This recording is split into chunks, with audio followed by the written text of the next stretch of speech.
فلسطین در مبارزه حیات. سخن هفته.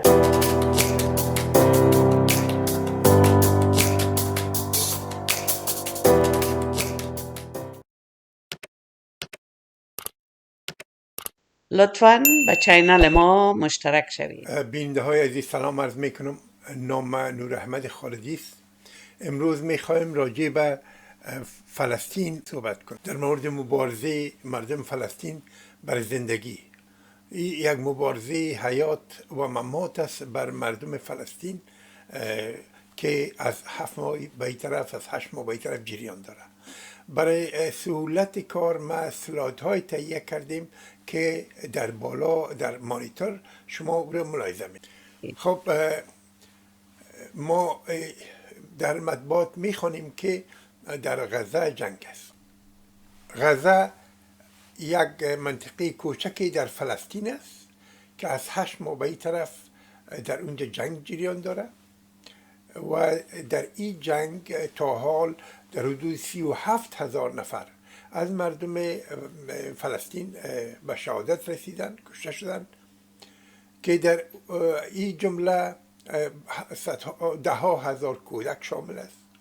و این منطقه کاملا تخریب شده. به اساس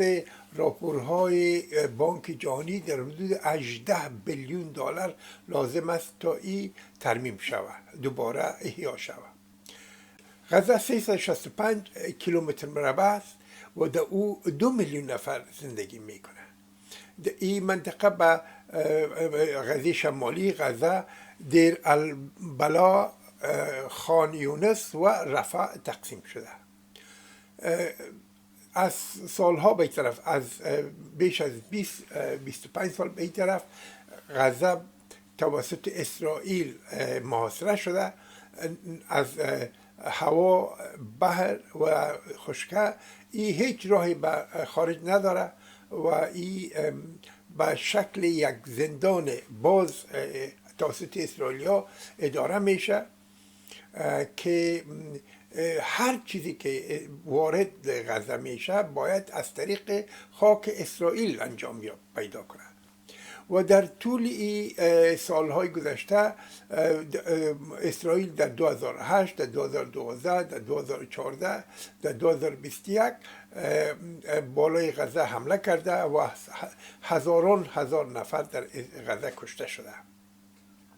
در 2021 همچنان غزه و همچنان نوار غربی دریای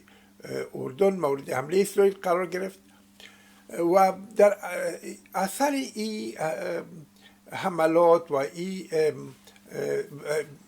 بلوکیت یا این محاصره که توسط اسرائیل صورت گرفته، غزه از لحاظ زندگی برای مردم فلسطین بسیار مشکل شده و در اونجا از 60% جوانا هیچ کار و روزگار ندارن و اکثریت جوانایی که نفوس بسیار جوان است و اکثریت کسایی که تولد شدن در اینمی اشغال اسرائیل تولد شدن و زندگی کردن و هیچ امیدی برای آینده در بیان مردم غزه وجود نداره. و تمام کوشش هایی که هم کشورهای مختلف ملل متحد و جامعه بین‌المللی انجام داده نظر به سیاست های اسرائیل و امریکا ناکام بوده و هیچ امیدی برای مردم غزه باقی نمانده برای ادامه یک زندگی نرمال، یک زندگی عادی که در تمام دنیا مردم از او برخوردار هستند. به این خاطر در غزه یک بحران انسانی بزرگ موجود است و بالاخره تا صبر و حوصله فلسطینی‌ها به سر رسید و در 7 اکتبر سال گذشته یا بالای اسرائیل حمله کردن و این حمله فلسطینی‌ها سبب شد که اسرائیل برای مقابله با او بالای غزه یک عملیات نظامی بزرگی را انجام بده که از 8 ماه به این طرف این عملیات جریان داره. عملیات اسرائیلی با بیش از صدها هزار عسکر، هزارها تانک و توپ و طیاره صورت گرفته و این حمله اسرائیلی ها از کمک و حمایت همه‌جانبه امریکا برخوردار است و بر علاوه امریکا کشورهای اروپایی، آلمان، انگلیس، فرانسه و غیره، کشورهای ایتالیا و غیره از اسرائیل حمایت میکنن و بمایی که بالای مردم غزه مفته همش از بمایی است که امریکا روان کرده. شما در اسرائیل ها میبینین که اسرائیلی ها چگونه بالای مناطق مسکونی حمله میکنن، از منطقه غزه شمالی شروع کردن و تا نفوذ کش بتن به طرف جنوب، بعدا به منطقه خود غزه حمله کردن با بمباران قالین، فرش قالین وری بمباران کردن. مردم از غزه فرار کردن به طرف جنوب در منطقه سومی و بعدا اسرائیلی ها و نه تنها از طیاره بلکه از توپ و تانک هم بالا این منطقه حمله کردن و مردم مجبور شدن به میلیون ها نفر فرار کنن برن به منطقه دیگه که به نام خالص یاد میشه و بالاخره آخرین منطقی را که مردم پناه بردن به نام رفح یاد میشه که در همسایگی مصر قرار داره و این هم مورد حمله اسرائیل قرار گرفته. طوری که شما میبینین اسرائیل هدف اساسی اسرائیل فرار دادن مردم و مجبور ساختن مردم به خروج از غزه و به راندن از و به صحرای سینا در مصر است. اما مصری‌ها این اجازه ندادن که غزه را اسرائیل پاک کنه از مردم، از غزه را تصرف کنه و مردم غزه هم در مصیبت عظیمی فعلا قرار دارند. سوالی خواهد بود که چرا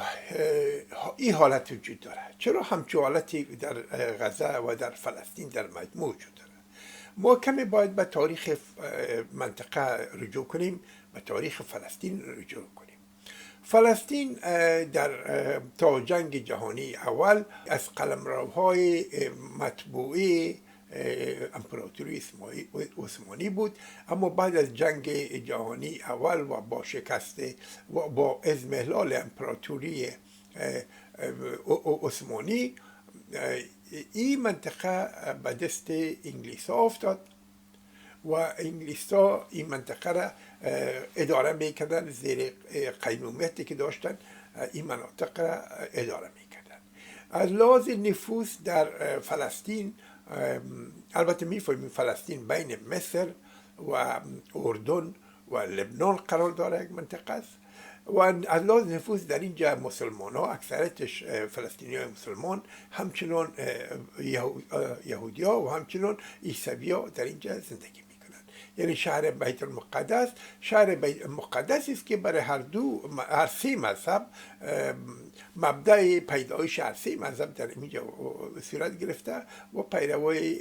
دارند. این منطقه بعد از ختم جنگ جهانی اول زیر قیمت انگلستان قرار گرفت و در این زمان در اروپا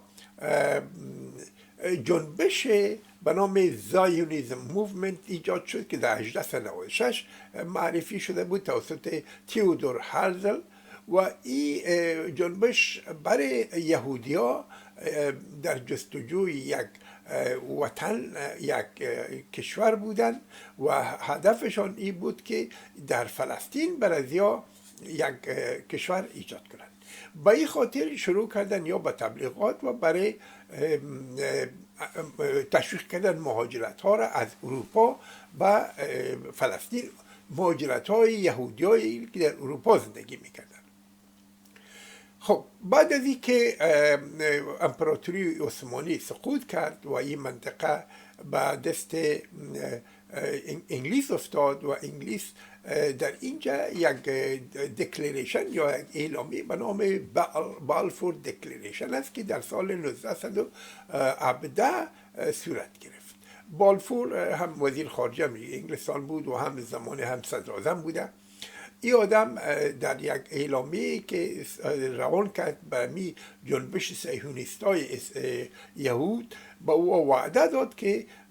ما از ایجاد یک کشور یهودی در فلسطین که زیر قیمومت انگلستان بود حمایت میکنیم و در این را کوشش میکنیم. و بعد از این اعلامیه انگلیس ها چی کردن؟ امی قیمومیت خود بالای فلسطین به ملل متحد انتقال دادن در سال 1947 و از به ملل متحد اجازه دادن که شما این فلسطین تقسیم کنین و ملل متحد فلسطین تقسیم کرد در سال 1947. یعنی در یک قسمتش برای اسرائیل داد، به کشور تازه باید ایجاد شد به نام اسرائیل، یک قسمت هم برای فلسطینی ها اختصاص داد. قسمی که در این اسلاید شما میبینین 43% برای فلسطینی ها اختصاص داد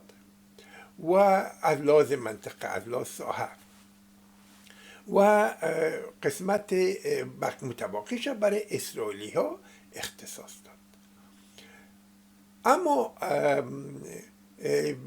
از لحاظ نفوذ فلسطینی ها به مراتب بیشتر از چیز بودن، از یهودی ها بودن. یعنی 56.6%، 56.5% برای اسرائیل و 43.5% برای فلسطین. مناطق سبز که در نقشه میبینین فلسطین است و آبی که میبینین برای اسرائیلی ها است. و خود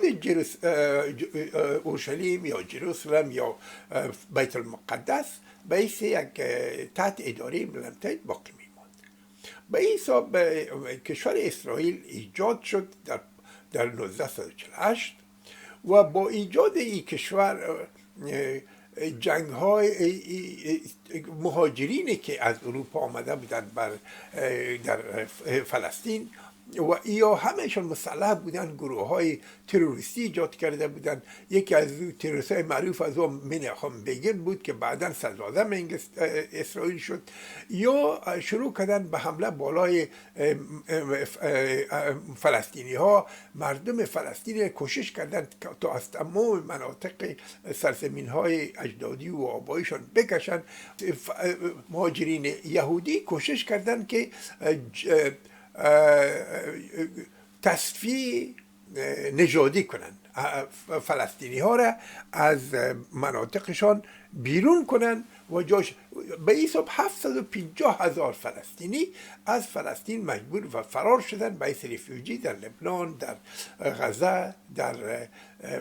اردن، در کناره دریای غربی دریای اردن، در سوریه مقیم شدن که تا امروز یا به حیث ریفیوجی زندگی میکنن. و این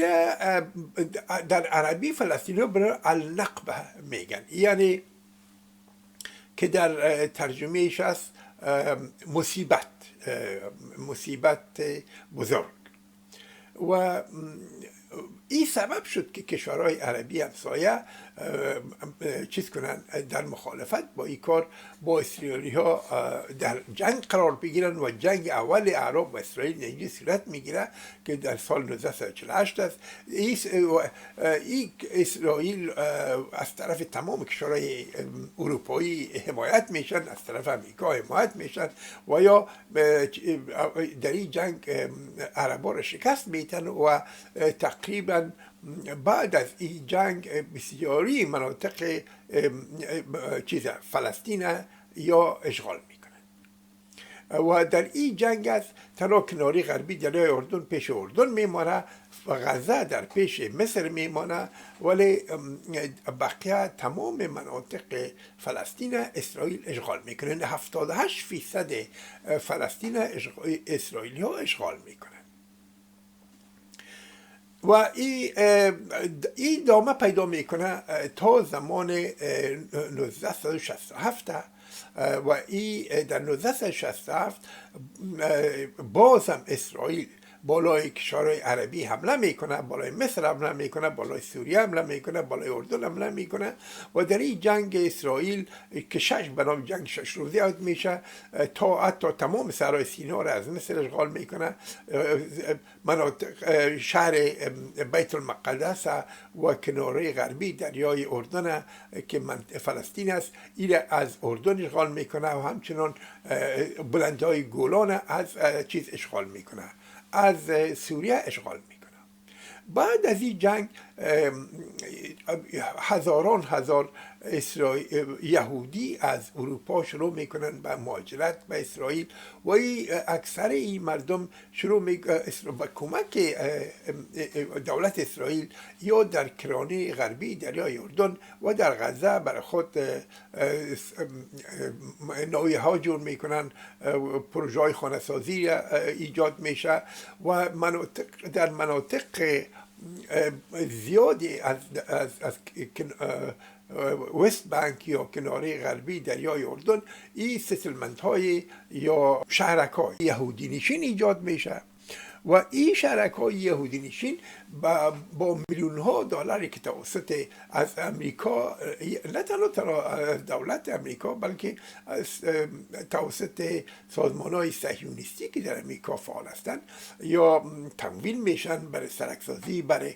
تهیه آب و مشربه، برای خانه سازی، برای شهرسازی،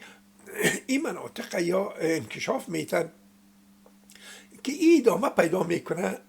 تا سالهای بسیار زیاد است که بالاخره در اوایل سالهای 2000 البته ملل متحد در اعلان میکنه که این ساختن شهرک‌های یهودی نشین در غزه و در کناره غربی دریای اردن این غیر قانونی است و کشورهای ملل متحد به رسمیت نمیشناسه، اگرچه امریکایی را به رسمیت نمیشناسه، اما این فقط در ظاهر قضیه است و در ظاهر است، اما در باطن تمام کمک های خود امریکا برای اسرائیل ادامه میتونه. در این زمان است که با شدتگیری با اشغال تمام سرزمین های فلسطینی جنبش آزادی بخش فلسطین روی کار میشه و این به نام پیلو یا پلستین لیبریشن ارگانیزیشن و این زمانی است که 100% فلسطین اسرائیلی ها اشغال کردن و بیشتر و بیشتر مردم از اروپا، از بخصوص بعد از سقوط اتحاد شوروی، صدها هزار یهودی روسی به اسرائیل هم مهاجرت میکنن و یا در امی شهرک‌های یهودی نشین در شما در این نقشه در بالا میبینین که این مناطق آبی تمام شهرک‌های یهودی نشین است و مناطق سبز مناطق فلسطین نشین است و این طوری که دیده میشه در اندازه تا 2010 در حدود 400-500 هزار یهودی در این مناطق چیز میشن، در این مناطق جایگزین میشن و یا قسمی در تمام مناطق جایگزین شدن که و سرک هایی را که اسرائیل ساخته، پلای اوایل ساخته که به این شهرک ها دسترسی پیدا کنن و دیوارهایی که کشیده شده یا مناطق عرب نشینه یا فلسطین نشینه تجرید کردن از این مناطق شهرک‌های یهودی نشین. شهرک‌های یهودی نشین هر چیز داره، از مکتب گرفته تا پارک‌ها، حتی تا پوانتون داره، تا بهترین سرک‌ها داره، آب آشودمی، تمام خدمات شهری برای ازا میسر است. فلسطینی ها را با دیوارهایی که کشیده شده، با سیمای خاردار کشیده شده، با چک پوینت هایی که وجود داره، زندگی برای مردم فلسطین بسیار سخت شده در نوار غربی دریای اردن و این سبب شد که بالاخره و بین هر شهرک‌های مختلف فلسطینی موانع ایجاد شده که مانع عبور و مرور مردم میشد به این مناطق، به همچنان این مناطق زراعتی تمامش به اختیار اسرائیلیا قرار گرفته و این سبب میشه که مردم فلسطین قیام کنن و این قیام به نام انتفاده یا قیام معروف است، چندین قیام چندین انتفاده را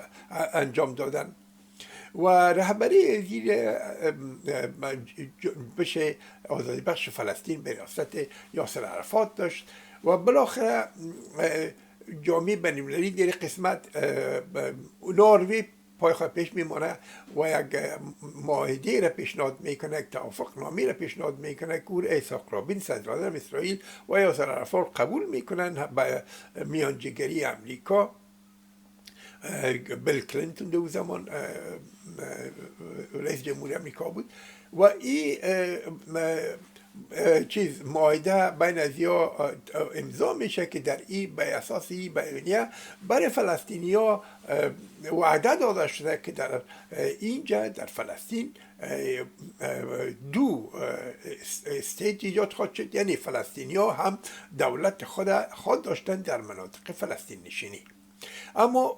از اون زمان که تا به امروزه که بیش از 25 سال 26 سال از اون میگذره، امریکایی‌ها هیچ کوشش یک فشار برای اسرائیل ناوردن که این تطبیق کنه. اسرائیلی‌ها هم تمام فعالیتشون این بوده تا مناطق عرب نشین فلسطین نشین قسم تجدید کنند، قسم جدا که ایجاد یک دولت جداگانه را یک مستقل ناممکن بسازه، غیر فیزیبل بسازه در مناطق فلسطین نشین. و این بالاخره این به هیچ نتیجه نمیرسه. شما در سال 2005 میبینید مناطق را که اسرائیل نشین است و مناطق عرب نشین چقدر کوچک شده در مقابل شرکای در این زمان است که حماس باعث یک جنبش سیاسی ارز اندام میکنه، بلکه که حماس با پیلو یا جنبش آزادی بخش فلسطین در مخالفت قرار میگیره و اکثر مردم فلسطینی که در غزه هستند به حماس رای میدن. در انتخابات که صورت میگیره در حماس در غزه حماس پیروز میشه، یعنی به صورت دموکراتیک مردم غزه حماس رئیس دولت خود، رئیس رهبری دولت خود انتخاب میکنند. اما با وجود که حماس به صورت دموکراتیک در غزه وجود میآید، اما نه این امریکا به رسمیت میشناسه و نه اسرائیل. یعنی برای ما مهم نبود که حماس، اگر امریکا و اسرائیل حماس به رسمیت میشناخت، دولت زیر به رسمیت میشناخت، به یقین تا با امروز میتونستن در مذاکرات و در که با یا صورت میگرفت با یک راه حل پیدا کنن. اما نه، این صورت نگرفت و این سبب شد که این مبارزه مردم فلسطین سرکوب شود و تمام هدف اسرائیل است که هرگز اجازه نده یک کشور مستقل فلسطینی ایجاد شود و این کشور ایجاد شود و تمام کوشش اسرائیل است که با افزایش مهاجرت ها به مناطق فلسطین نشینی این تعداد اسرائیلیا بیشتر شوند و تعداد فلسطینی ها کمتر شوند و از مناطق مختلف یا اشغال بیرون رانده شوند که آخرین جنگ نمی غزه که جریان داره. تمام هدف اسرائیل از این جنگ است که تمام مردم غزه را از اینجا بیرون پرتن از اینجا و یا به عوض از او ایرا هم شرکای اسرائیل نشین، یهودی نشین ایجاد کنند. خب در طول تمام این زمان که 70 سال از ایجاد اسرائیل میگذره، امریکا بزرگترین حامی اسرائیل بوده و این هر کوشش را برای حمایت از فلسطینی ها امریکا رد کرده و این کوشش امریکا این بوده که در ظاهر با ایجاد دو دولت در این قلمرو یعنی فلسطین و اسرائیل تعهد میکنه، اما در باطن همه کوشش میکنه که این عمل صورت نگیره. سوال پیدا میشه که چرا امریکا به این اندازه با اسرائیل دوست است، یا چرا حمایت امریکا از اسرائیل به این سویه است. یعنی وقتی در 1973 مصر بالای اسرائیل حمله کرد و مناطق سینا را دوباره زیاد نصفش اشغال کرد، در اینجا امریکا ریچارد نیکسون در قدرت بود، با تمام قدرت خود هر تانکی را که اسرائیل از دست داده بود به عوض 3 تا تانک اسرائیل داد و این اسرائیل قادر ساخت که دوباره بالای مصریا فشار بره و جنگ به نفع خود تمام کنه و ما همچنان در بلندای گولان دوباره اشغال کنه که وقتی سوریایی ها گرفته بودن اکثر مناطقش آزاد کرده بودن. خب در امریکا چرا مردم امریکا چرا این گونه حمایت از اسرائیل وجود داره؟ اولی که در امریکا یک سازمان سیاسی لابیگر اسرائیل وجود داره که به نام آیپک یاد میشه، که این در هر انتخاباتی که در امریکا صورت میگیره میلیون ها دلار برای کمپین انتخاباتی هر کاندیدای کنگرس و ریاست جمهوری یا کمک میکنه. یعنی هر کس که در کنگرس امریکا میره به نحو زنها از حمایت پولی امی ایپک استفاده کرده و یا لابی بزرگ هستند در کنگرس، در جامعه، در پانتون ها، در مطبوعات. تمام مطبوعات امریکا در اختیار اکثر یا در اختیار امی صهیونیست هستند، در اختیار یهودی هستند و طرفدارای یهودی هستند. هالیوود کاملا در بسته در اختیار کارگردانای و همچنین بازیگران یهودی قرار داره و فیلمایی که میسازن، سریالایی که میسازن، همچنین اخباری که منتشر میشه، تلویزیون ها، سریال ها، همه به نفع اسرائیل است. در این داکومنتری ها، در فیلم های مستند، در فیلم های سینمایی، اصلا فلسطینی ها گم هستند. یعنی قسم بر مردم امریکا نشان میده که اینجا فقط اسرائیل است که در اینجا موجود است و دیگه یا رفتن اسرائیلی ها در یک منطقه که بدون نفر بود، یعنی ترنریست بود در اینجا، یا یک کشور برخود ساختن که کشور بسیار صنعتی ساختن، پیشرفته ساختن. سیاست امریکا قسم است که حتی کنگرس قانون را تصویب کرد که از حکومت امریکا میخواه هر سال باید راپور بده به کنگرس که چی فعالیت هایی کرده که اسرائیل قادر بسازه از تمام کشورهای منطقه قوی تر باشه. و در این اسرائیلیا قادر شدن که بالای امریکایی ها لیبیا را، قذافی را از بین ببرن، صدام حسین از بین ببرن. تمام اسرائیلیا خودشان بالای فابریکه برق اتمی که در حال اعمار بود در بغداد حمله کرد، او را از بین برد. کشور عراق تخریب کردن، سوریه تخریب کردن توسط امریکایی‌ها و کوشش زیاده در این 20 سال گذشته اسرائیل کرده که ایران هم تخریب کنه، اما تا حال امریکا نتونسته این کار بکنه و خود اسرائیل هم نمیتونه قدرت به اون اندازه نداره که ایران باش مستقیم در جنگ داخل شود به تنهایی. ولی امریکا این مقاومت کرده تا حال نه مقاومت. یعنی تمام کوشش اسرائیلی بوده و سیاستمدارایشون بوده که امریکا را با کشورهای عربی همسایه را قوی بودن و میتونستن اسرائیل چالش بتن، اینا از بین ببره و یا تضعیف کنه و این با این کار خود موفق شده. مصر بعد از معاهده کمپ دیوید پاسیفای کردن یا به اصطلاح خریدنش با پول. امریکایی‌ها سالا 2 میلیارد دلار به مصر کمک اقتصادی میکنه و او برای مصری‌ها چوبخه گرفتن و با اسرائیل روابط سیاسی برقرار کردن و یعنی تمام فلسطینی‌ها رو ماندن بهار شد. ولی دیگه هیچ کشور قوی عرب در منطقه وجود نداره که اسرائیل مورد چالش قرار. یگانه کشوری که قدرت داره ایران است و این در این جنگ غزه دیدیم که ایرانیا برای اولین دفعه بالای اسرائیل حمله کردن بعد از اینکه سفارت از یا قنصلگری در ترکیه در سوریه تخریب کرده بود و چند اعضای سفارت و بعض جنرالای ایرانی را کشته بود و ایرانی ها برای اولین بار یک کشور پیدا شد که بالای اسرائیل مستقیم حمله کنه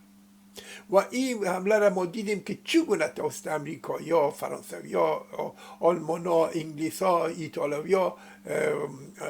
مورد مخالفت قرار گرفت و حتی راکت‌هایی را که می آمد و یا درون‌هایی را که از ایران حمله شده بود، پهپادهایی را که حمله شده بود، این در هوا یا حتی پیش از رسیدن به اسرائیل سرنگون کردند. اما با وجود از این هم تعدادی از راکت‌های ایرانی تا راکت‌های استراتژیک ازی بالای منابع بعضی پایگاه هوایی اسرائیل اصابت کرد و تخریبات زیادی ایجاد کرد. خب این جنگ فعلا دوام داره و بعد از 8 ماه جنگ، بعد از اعلامیه ملل متحد که تقاضای آتش بس کرده، حتی امریکایی با این اعلامیه بالاخره توافق کرد از طرف ملل متحد، اما هم اسرائیل این قبول نکرد و هم این جنگ حتی بالای رفح حمله کرده و با مذاکراتی که در قاهره صورت گرفت، اسرائیل اول توافق کرده بود که آتش بس میکنه. این آتش بس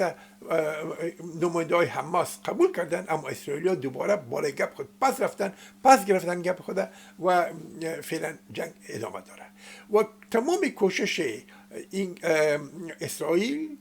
امریکا، انگلستان، فرانسه و آلمان است که غزه را کاملا از نیروهای مقاومت مردم فلسطین چیز کنه، پاک کنه و دوباره اشغال کنه و تو اگه بتونه مردمش اتنیک کلینز کنه یا تصفیه نژادی کنه تا که خوب در غزه میخواد دوباره اسرائیلیا را، یهودیا را به غزه شرکای یهودی نشین ایجاد کنه، وارد اونجا متوطن بسازه. اما جامعه جهانی بعد از امی حمله مردم فلسطین، نیروهای مقاومت مردم فلسطین بالای اسرائیل و این جنگ 8 ماه، بالاخره متوجه شدن، بالاخره همین وجدان جهان آگاه و یعنی غیر از جهان غرب بیدار شد و این ملل متحد 192 کشور با توافق کرد که فلسطین در ملل متحد یک چوکی دائمی برش اعطا کنه و حتی بعضی از کشورهای اروپایی اخیراً 3 کشور مخصوصاً آیرلند، نروژ و اسپانیا دولت فلسطین به رسمیت شناختند. در غزه جنوساید صورت گرفته. در 8 ماه افریقای جنوبی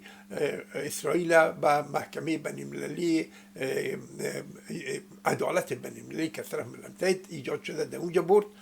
و که در اونجا با حکم با اتهام مرتکب شدن جنایت بر ضد بشریت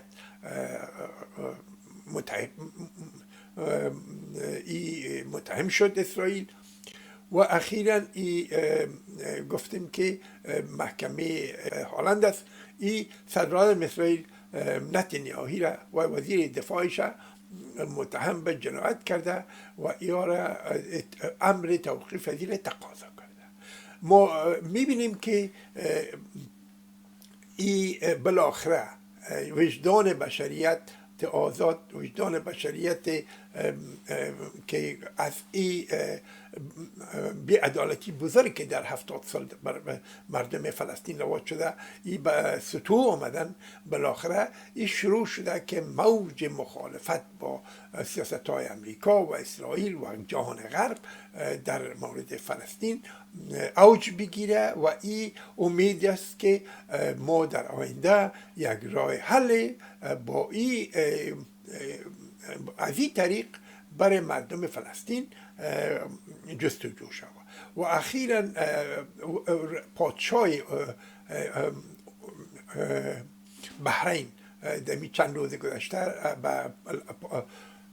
به مسکو سفر کرد و از پوتین، ولادیمیر پوتین رئیس جمهور روسیه خواست که از ایجاد یک کنفرانس بین المللی در بحرین برای حل قضیه فلسطین حمایت کنه. امیدوار هستم دوستای عزیز، بینندگان عزیز، که مطالبی که گفته شد طرف توجهتون قرار گرفته باشه و بالای مسائل مربوط به فلسطین روشنی بیشتر انداخته شده باشه. تشکر از توجهتان.